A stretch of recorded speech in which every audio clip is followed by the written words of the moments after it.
Good evening, dear children.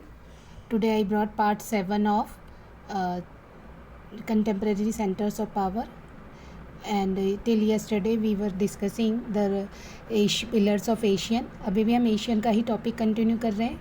I wanted to show you map of ASEAN organization. See, these are its 1, 2, 3, 4, 5, 6, 7, 8, 9, 10 countries, but one more country is there. That was Timor. Timor भी इसका part बन चुका है. तो ये countries आपको याद रहेंगी: Laos, Myanmar, Thailand, Malaysia, Singapore, Indonesia, Brunei, Cambodia, Philippines and Vietnam. See, these are the eastern part of India.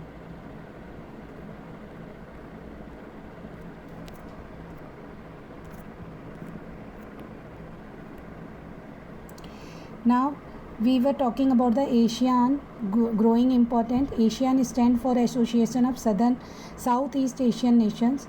ASEAN एक एसोसिएशन है साउथ ईस्ट एशियन नेशन की, और ASEAN is a rapidly growing it's in importance. और ASEAN का अपना importance भी मिल रहा है. वही कहते हैं कि पावर इन यूनिटी, एकता में शक्ति है, स्ट्रेंथन इन यूनिटी. तो उसी तरह से ये छोटे छोटे देश मिल करके अपना मार्केट और इकोनॉमी को आगे बढ़ा रहे हैं. It is becoming a very important regional organisation group. ये बहुत इंपॉर्टेंट रीजनल ऑर्गेनाइजेशन ग्रुप बनता जा रहा है. It is growing importance reflects the increasing significance of regional cooperation in south east Asia. इसका जो इफ़ेक्ट है, इसी बात से पता चलता है कि इनका जो रीजनल जो कॉरपोरेशन है वो बढ़ता जा रहा है. इम्पोर्टेंस इसका जो कॉपरेशन का इम्पोर्टेंस है वो बढ़ता जा रहा है साउथ एशिया की कंट्रीज़ के बीच में.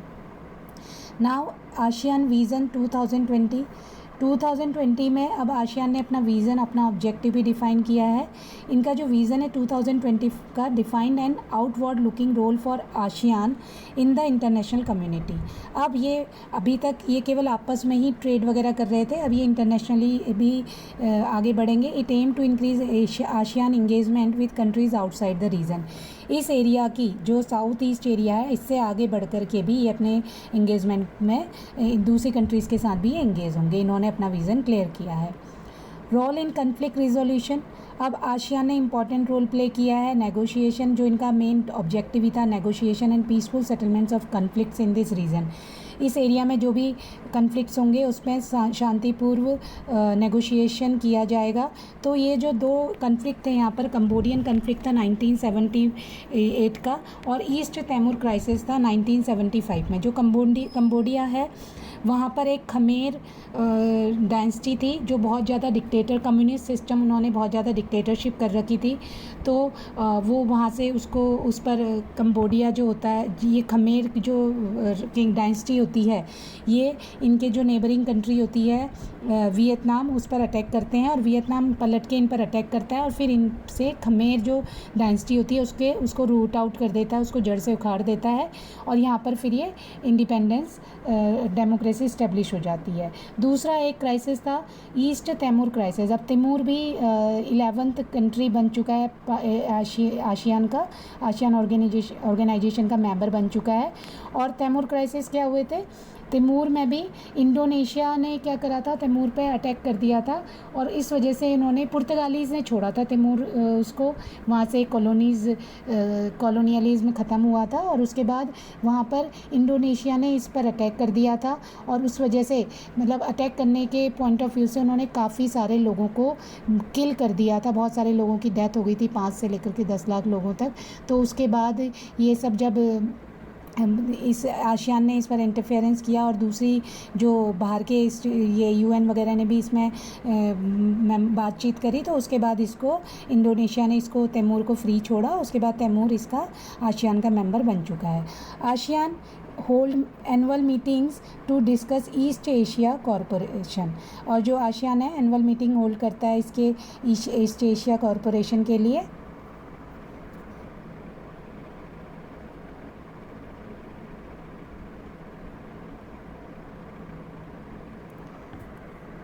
These are the pictures of Timor crisis. ये फाइट हो गई थी, कर्फ्यू टाइप का लगा हुआ है. Now last topic of today's topic, economic importance of ASEAN. ASEAN has considerable economic strength. ये इकोनॉमिक रूप से काफ़ी स्ट्रेंथफुल हो चुका है. It is an important trading and investment partner for growing Asian economies. ये आसियान एक ग्रोइंग ट्रेडिंग और इन्वेस्टमेंट पार्टनर बन चुका है एशियन इकोनॉमीज़ को ग्रो करने के लिए. और जो मेजर इकोनॉमीज़ हैं चाइना और इंडिया, ये भी इसमें अब अपना इंटरेस्ट दिखा रहे हैं. इंडिया और आसियान के क्या रिलेशन है? During the cold war Indian foreign policy did not give enough attention to ASEAN.